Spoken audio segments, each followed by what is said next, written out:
Hi guys, welcome back to artsy Aparna. तो आज हम साइकोलॉजी का फर्स्ट जो चैप्टर है ना, उसके इम्पॉर्टेंट टॉपिक्स डिस्कस करेंगे कि क्या क्या इम्पॉर्टेंट चीज़ है और कहाँ कहाँ से क्वेश्चन बनते हैं।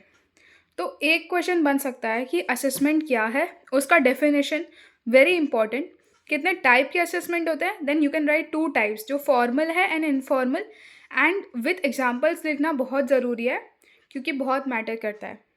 अब कभी कभी पूछेंगे कि सिचुएशनिज्म मतलब ये थियोरी है ना कि कुछ लोग सिचुएशनिस्ट जो होते हैं वो बिलीव करते हैं कि ह्यूमन बिहेवियर जो है it's a result of influence of external factors.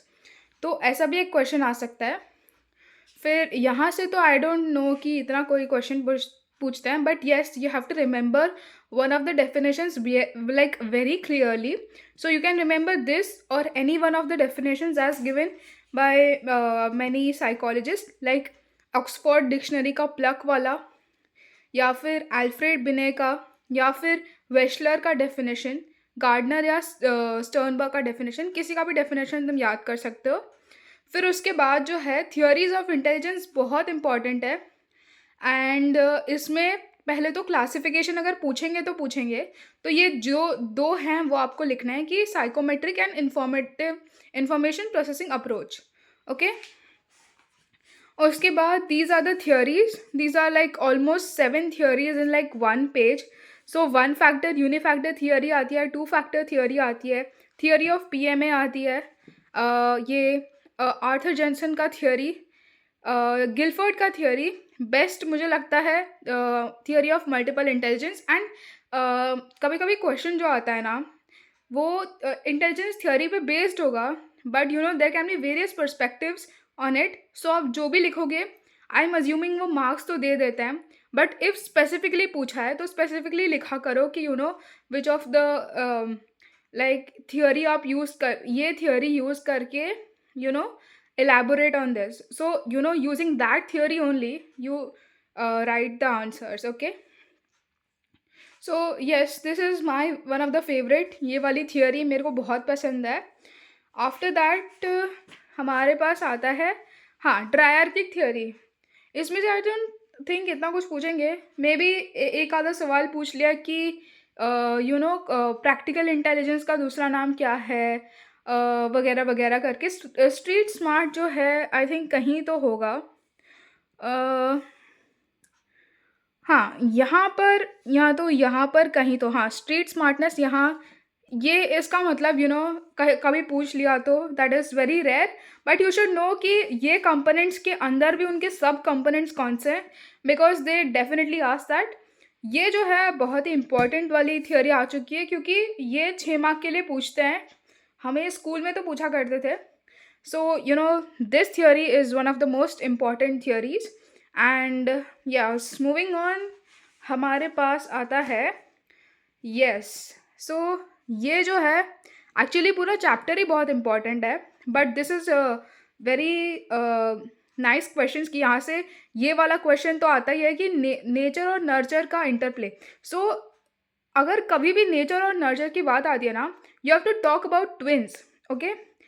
Because अगर ट्विन्स जो होते हैं वो बाय नेचर जेनेटिकली उनका जो जेनेटिक मटीरियल जो they share is the same, but like उसमें कितना इन्फ्लुएंस होता है उनके यू नो इंटेलिजेंस लेवल्स में, आर दे सेम और नॉट। सो यस, ये सारी चीज़ें लिखी हुई। आइडेंटिकल ट्विन्स में 0.90 का को रिलेशन होता है। And you know you have to explain then कि चलो अगर वो you know nature wise same नहीं है तो नर्चर का क्या इफेक्ट पड़ता है इंटेलिजेंस पे, like do they become like their adoptive parents, या उनके जितनी कैपेसिटी होती है उतनी रहती है।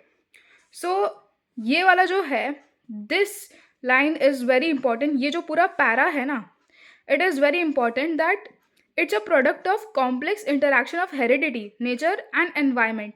Heredity can be best use as something that sets a range, कि एक रेंज सेट कर दी जिसके विद इन पूरा डेवलपमेंट होता है। So coming on to assessment of intelligence, okay, यहाँ से practice this numericals because they definitely ask, and you know it is not something that you won't be able to do. ये इतना तो I think सबको आता ही है। And either ways you practice every kind of what से कि हर type के questions जो होते हैं वो प्रैक्टिस करके रखो। ये बेल वाला कर्व रिमेंबर, बिकॉज कभी कभी पूछते हैं। So coming on to variations of intelligence, so पूछ लेंगे कि गिफ्टेडनेस क्या होता है और क्या क्या क्वालिटीज़ होती हैं। So these are some of the characteristics of gifted children. और इंटेलेक्चुअली डिसेबल्ड वगैरह वो एनडीडी में भी आता है। रिमेंबर 4th चैप्टर पे हम जब जाएंगे will talk about this. So yes, एक बार देख लो कि इसमें क्या क्या आ रहा है। आई एम नॉट श्योर कि इतना पूछते हैं या नहीं।